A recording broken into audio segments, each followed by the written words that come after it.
Olá, boa tarde.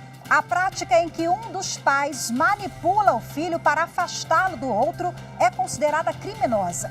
Mesmo assim, os casos da chamada alienação parental aumentaram em vários estados durante a pandemia. É que muita gente tem usado o isolamento social e o risco de contaminação pela Covid-19 como desculpa para impedir a convivência do ex-cônjuge com a criança. Esse é um dos destaques da edição de hoje do Jornal da Justiça, mas você vai ver também. Ministro Alexandre de Moraes, do Supremo, anula parte de decisão que obrigava registro em vídeo da entrada de agentes em casa de suspeitos. Segundo o ministro, ao estabelecer essa obrigação aos órgãos de segurança pública do país, a sexta turma do STJ extrapolou a competência jurisdicional do colegiado. Justiça Eleitoral torna governador afastado de Tocantins, Mauro Carlesse, inelegível até 2028. E ainda, TSE firma convênio com a Universidade de São Paulo para aprimorar o sistema eleitoral brasileiro.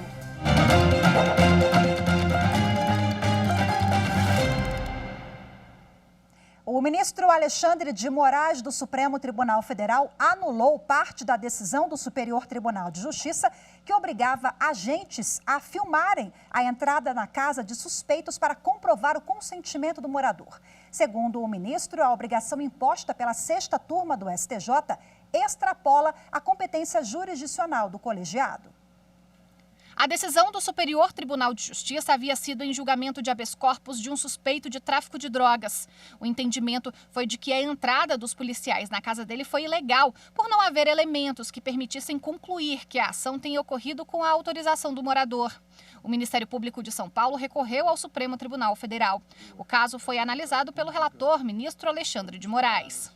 Segundo o ministro, ao estabelecer essa obrigação aos órgãos de segurança pública do país, a sexta turma do STJ extrapolou a competência jurisdicional do colegiado, já que o habeas corpus não pode ser utilizado de forma tão abrangente. Ainda mais com a determinação de implantação obrigatória de medidas não previstas em lei e que envolvem a organização administrativa e orçamentária das unidades federativas. O relator lembrou que o STF fixou em 2015 tese de repercussão geral de que a entrada forçada em domicílio sem mandado judicial só é válida quando ocorre flagrante delito. Também ponderou que a Constituição da República estabelece de forma específica as hipóteses possíveis de violabilidade domiciliar, para que o local não se transforme em garantia de impunidade de crimes. Em outra decisão, o ministro Alexandre de Moraes, do Supremo, determinou a abertura de inquérito para apurar declarações feitas pelo presidente da República, Jair Bolsonaro, que relacionam a vacina contra a Covid-19 à contaminação pelo vírus da AIDS. A decisão atende a pedido da CPI da pandemia realizada no Senado Federal. Segundo a comissão, as declarações feitas pelo presidente durante uma live repudiaram vacinas e disseminaram informações falsas relacionadas à doença. A Procuradoria-Geral da República se manifestou pela rejeição do pedido da CPI, com o argumento de que já havia uma apuração no Ministério Público Federal. Mas, segundo o ministro, para que a supervisão judicial ocorra de modo efetivo e abrangente, é indispensável que sejam informados e apresentados em um procedimento na Corte. E a Justiça Eleitoral declarou Mauro Carlesse, governador de Tocantins, inelegível por 8 anos, contados a partir de 2020. A Justiça Eleitoral do Tocantins decidiu, nesse fim de semana, tornar Mauro Carlesse, governador afastado do estado, inelegível até 2028. Carlesse é acusado de abuso de poder econômico e político nas eleições do ano passado. Ele teria usado a estrutura do governo do Tocantins para favorecer a então candidata à prefeitura de Gurupi. A Justiça Eleitoral também cassou os mandatos da prefeita de Gurupi, Josi Nunes, e do vice-prefeito Gleidson Nato Pereira. A defesa deles e também do governador afastado prometeu que vai recorrer da decisão.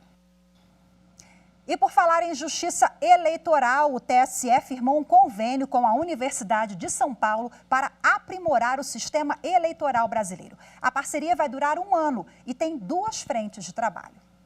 O teste público de segurança, TPS, realizado na sede do Tribunal Superior Eleitoral em Brasília, foi um dos pontos de trabalho do convênio de cooperação técnica firmado entre o TSE e a USP. Representantes da Universidade de São Paulo observaram a execução dos 29 planos de teste elaborados pelos 26 investigadores. Tudo com o suporte de técnicos do tribunal. São altamente especializados da Escola Politécnica da USP. Também o apoio aqui nos testes públicos de segurança. Porque os testes públicos, eles pressupõem que haja uma reprodutibilidade. Ou seja, se alguém conseguir subverter alguma barreira de segurança, a gente precisa saber como isso ocorreu, né, o passo a passo. Então eles acompanham todo o ataque, né, ou a tentativa de ataque dos investigadores. Além do acompanhamento do TPS, o convênio do TSE com a USP tem um segundo foco: buscar alternativas para reduzir os custos do sistema eletrônico de votação brasileiro. Em algum lugar do futuro, um sistema de votação mais aprimorado, porque em matéria de tecnologia tudo está avançando, mas por enquanto um esforço de barateamento do custo das urnas eletrônicas. Barateamento que deve ocorrer sem abrir mão da segurança. O sistema atual ele é perfeito, ele funciona muito bem, mas ele tem custos significativos. Então, a grande questão, a grande pergunta de inovação qual que é? Será que é possível a gente manter toda a segurança, toda a auditabilidade, transferência, e, se possível, aprimorá-la e reduzir custos? Então, esse é o desafio que a gente tem pela frente. E a gente acredita que é possível. O convênio do TSE com a USP foi firmado no dia 8 de outubro e vai valer por 1 ano. E a seguir a gente fala sobre alienação parental. Não saia daí porque o jornal volta em instantes.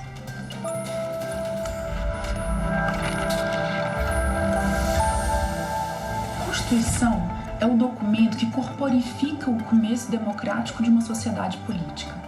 Como tal, ela contém a síntese de como aquela sociedade se reconhece em termos de direitos e obrigações recíprocas, mas ela também mantém aberto o horizonte do que aquela sociedade ainda quer ser.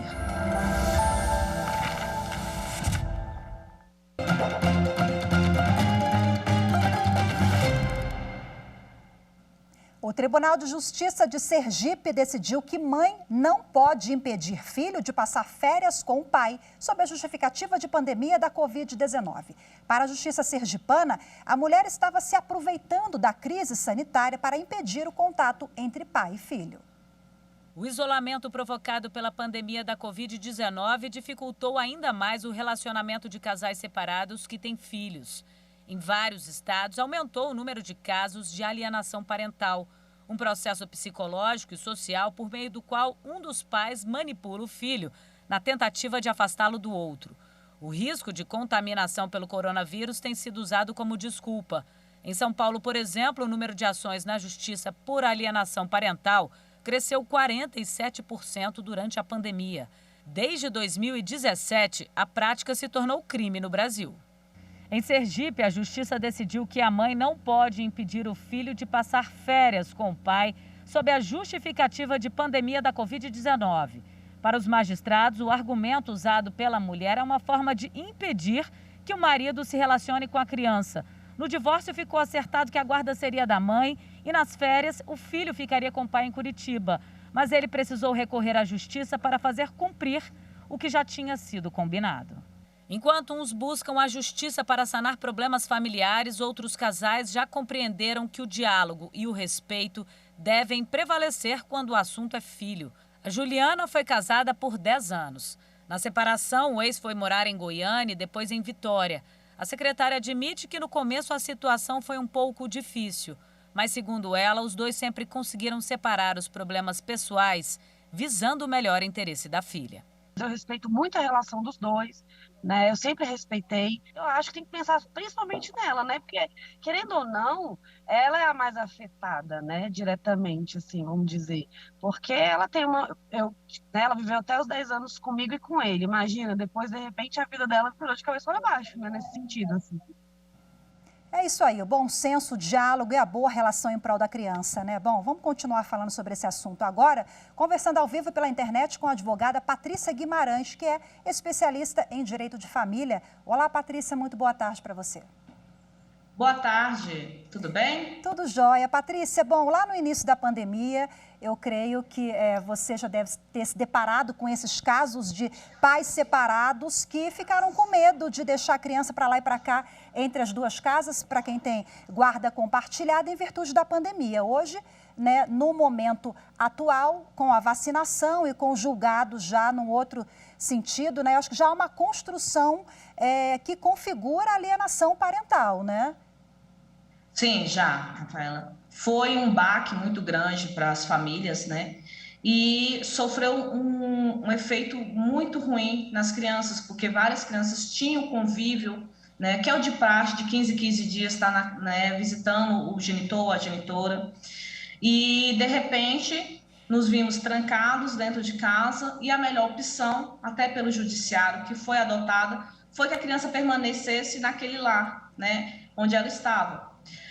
Na maioria das vezes, né, a guarda fica com a mãe, então, assim, muitas crianças ficaram no lar com as suas mães e ficaram impedidas de ver os seus pais, até porque não podíamos sair de casa, e foi a melhor escolha para aquele momento. Mas hoje, já com a vacinação, já liberado a questão de aeroportos, né, transitar, usar máscara, não tem por que haver esse empecilho da criança não poder ter contato com outro genitor. Então, o que aconteceu é que, com isso, algumas pessoas aproveitaram para fazer alienação, né? Dá motivo para não deixar a criança entrar em contato com aquele genitor ou aquela genitora que não é o guardião da criança. Então, tivemos muitos casos, infelizmente, de alienação, dos pais que não entendem que esse é um direito da criança. O convívio com o outro genitor é direito da criança, não é o direito daquela pessoa que é guardiã. E é crime, né, Rafaela? Impedir o acesso dessa criança ao pai ou à mãe é crime. Mas é difícil colocar isso na cabeça das pessoas, viu? Eu imagino, é o bom senso, né? A gente precisa ter, pensar na criança, é o bem maior daquela relação. Os pais, às vezes, se esquecem disso, né? Mas, Patrícia, quais são os elementos que configuram a alienação parental? Nós citamos o exemplo na reportagem, que é a mãe ou o pai impedir o contato, né, com o genitor. Mas quais são as outras situações? A alienação parental, ela é realmente identificada até por um conjunto de profissionais, né? Quando se adentra com o processo de alienação, a criança, a maioria das vezes, passa pelo psicossocial, onde envolve serviço social, psicólogo, para avaliar a seguinte questão, Rafael. Muitas vezes, a pessoa cria na mente daquela criança que aquele genitor não faz bem para ela. Ela pega toda aquela problemática que ela teve no relacionamento e ela transfere para a criança. Vou te dar exemplos clássicos. Seu pai não gosta de você, eu me separei por sua causa, então, assim, eu sofri para manter o melhor para você. Ela vai colocando na cabeça daquela criança até que a quebra do relacionamento é culpa dela. E que aquele outro genitor, aquela outra genitora, não é uma pessoa boa para estar com ela. E isso vai fazendo com que a própria criança vá querendo se afastar do genitor ou da genitora que não é guardião dela. E muitas vezes também não é feito só pela mãe, às vezes uma avó materna, né, uma tia, que vai induzindo essa criança, trabalhando a mente dessa criança contra o genitor. Quais as consequências, pode ser até um presente caso, de quem pratica essa alienação? Quais as consequências jurídicas, administrativas, em quais esferas? Rapidinho para a gente acabar. Tá. A primeira consequência é que você responde o processo, aí você é chamado aí para conversar, né, até para você não arrancar a criança de uma vez daquele guardião. Configurada a alienação e vendo que foi um prejuízo muito grande para a criança, ela perde a guarda da criança para aquele outro genitor. Tá? Então, assim, automaticamente ela vai perder o convívio com aquela criança. Então, olha o mal que você faz. Você pratica alienação e pode perder a guarda do seu filho. Então, o conselho que eu dou é pense na criança. Não proíba jamais esse convívio, Rafael, porque as consequências são muito grandes. E é um direito dela conviver com os pais. Né? A gente não pode transferir a nossa dor para a criança. Muito obrigada aí com esse alerta, com essa reflexão da Patrícia Guimarães, advogada especialista em direito de família. Eu encerro aqui a entrevista. Muito obrigada, Patrícia, mais uma vez. Boa tarde para você. Obrigada, Rafaela. Boa tarde. E você vai ver a seguir: Superior Tribunal de Justiça decide que doação de imóvel com valor superior a 30 salários mínimos exige escritura pública. Os detalhes daqui a pouco, eu volto já.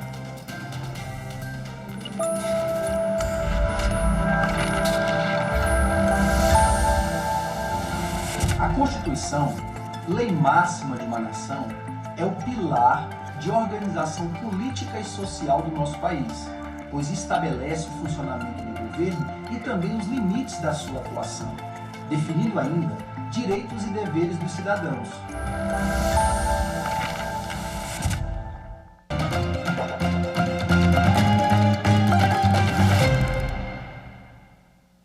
A doação de imóvel com valor superior a 30 salários mínimos exige escritura pública.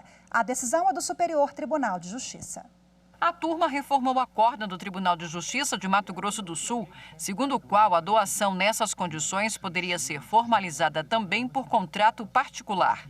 Os ministros deram parcial provimento ao recurso em que uma empresa buscava afastar a exigência de construção de uma arena cultural em imóvel que lhe foi doado, encargo que constava inicialmente do contrato particular de doação. De acordo com o processo, na escritura pública lavrada para aperfeiçoar o negócio, a doação foi descrita como pura e simples, ou seja, livre de condições ou encargos. Na sequência, as partes estabeleceram um aditivo contratual particular. No entanto, a empresa doadora pediu em juízo a revogação da doação, alegando que a donatária não cumpriu a obrigação de construir a arena cultural. Em primeiro grau, o pedido foi julgado improcedente sob o fundamento de que o instrumento particular não poderia prevalecer sobre a escritura pública. O TJ de Mato Grosso do Sul reformou a sentença e revogou a doação, entendendo que a transferência do imóvel poderia ter sido formalizada por contrato particular, já que o Código Civil permite às partes escolherem a forma a ser utilizada no ato. No STJ, o ministro Marco Aurélio Belize, relator do recurso, destacou que a possibilidade de o doador e o donatário escolherem como formalizar a doação deve ser interpretada de acordo com as diretrizes da parte geral do Código Civil, as quais prevêem que a declaração de vontade não dependerá de forma especial, senão quando a lei o exigir, e que o negócio poderá ser celebrado mediante instrumento público por interesse das partes no silêncio da lei. Dessa maneira, para o magistrado, em uma interpretação sistemática do Código Civil, doações como a discutida no recurso devem ser efetivadas mediante escritura pública. A segunda turma do Tribunal Superior do Trabalho manteve a interdição de uma máquina de frigorífico em Dourados, Mato Grosso do Sul. Um auditor fiscal do trabalho constatou que o equipamento apresentava risco aos funcionários. Durante vistoria, auditores fiscais do trabalho constataram que uma das máquinas expunha os trabalhadores ao risco de lesões, como amputação e fratura nas mãos. O frigorífico foi notificado, mas 16 dias depois não tomou providências, o que levou à interdição. Na ação trabalhista, a empresa questionava que a medida só poderia ter sido tomada pelo Superintendente Regional do Trabalho, como previsto na CLT. O pedido foi rejeitado pelo juízo de primeiro grau, mas acolhido pelo Tribunal Regional do Trabalho da 24ª Região, no Mato Grosso do Sul. Na decisão, o TRT determinou a suspensão imediata da interdição do maquinário. A Procuradoria-Geral da União, então, recorreu ao Tribunal Superior do Trabalho. A relatora do caso, na segunda turma, ministra Maria Helena Malman, explicou que os auditores fiscais, no exercício da inspeção, estão autorizados a tomar as medidas necessárias para garantir a proteção dos empregados. Segundo a ministra, apesar de a literalidade da CLT dar ao superintendente regional a autoridade para a interdição, é preciso reconhecer que se trata de atividade que pode ser delegada aos auditores, já que é função deles fiscalizar e garantir o cumprimento das normas de proteção. Os demais ministros da segunda turma acompanharam o voto da relatora. E o Tribunal Superior do Trabalho manteve a decisão de segunda instância que reverteu a demissão por justa causa de uma agente de combate a endemias do Rio Grande do Sul. Ela foi dispensada por ter mudado do município em que atuava. A empregada concursada trabalhava no Instituto Municipal de Estratégia de Saúde da Família em Porto Alegre, no Rio Grande do Sul. Ela relatou na ação que foi demitida após processo administrativo disciplinar devido à mudança para o município de Viamão, distante 26 quilômetros da capital gaúcha. Segundo o Instituto Municipal, 2 leis, municipal e federal, autorizariam a rescisão do contrato. A empregada ajuizou reclamação trabalhista no Tribunal Regional do Trabalho da 4ª Região, no Rio Grande do Sul, pedindo a reversão da justa causa e o pagamento de parcelas rescisórias. O TRT entendeu que a agente não praticou ato faltoso, como alegava a instituição, pois a lei federal exclui expressamente o agente de combate a endemias da obrigatoriedade de residir na área da comunidade em que atuar. A exigência, no caso, é válida apenas para os agentes comunitários de saúde.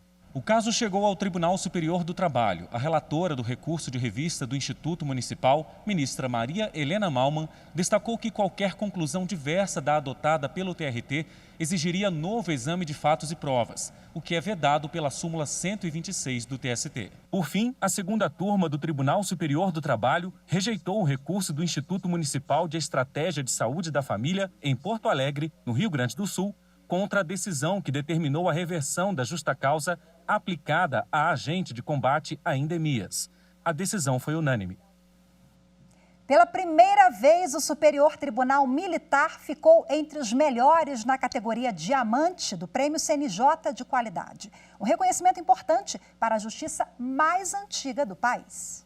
Uma conquista inédita que entra para a história do Superior Tribunal Militar e para a Justiça Militar da União. O STM ficou entre os melhores no Prêmio CNJ de Qualidade e foi vencedor na categoria Diamante.